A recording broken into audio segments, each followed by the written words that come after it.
A massive stone door was slowly closing, but inside, one of their companions had fallen. Among the dozen people outside, not a single one moved to help. Only one man ignored the danger, rushing forward at the last possible moment before the door shut. He sprinted with everything he had to save the fallen companion.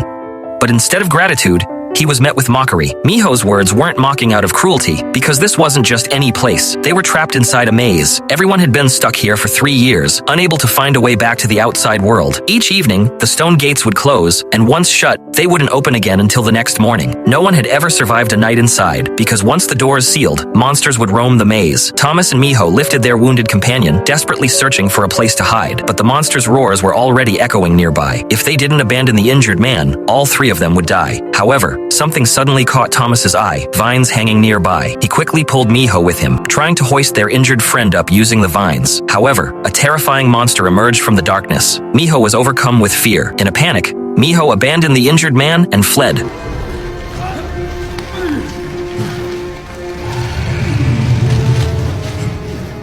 The monster revealed itself. He turned and ran, but he'd barely taken a few steps when a revolting blob of slime dropped down in front of him.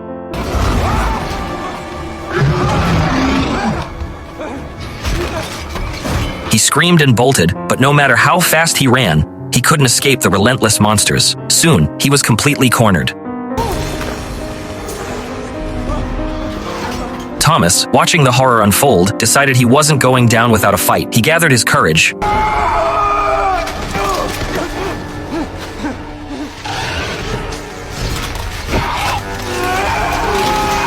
After an intense chase, Thomas finally managed to entangle the monster using the vines. Just then, Miho, who had run away, came back. He pulled Thomas to his feet, and the 2 of them took off together. They reached a corridor that was slowly closing in, but Thomas didn't move. He noticed something: the shifting walls. They sparked a new idea.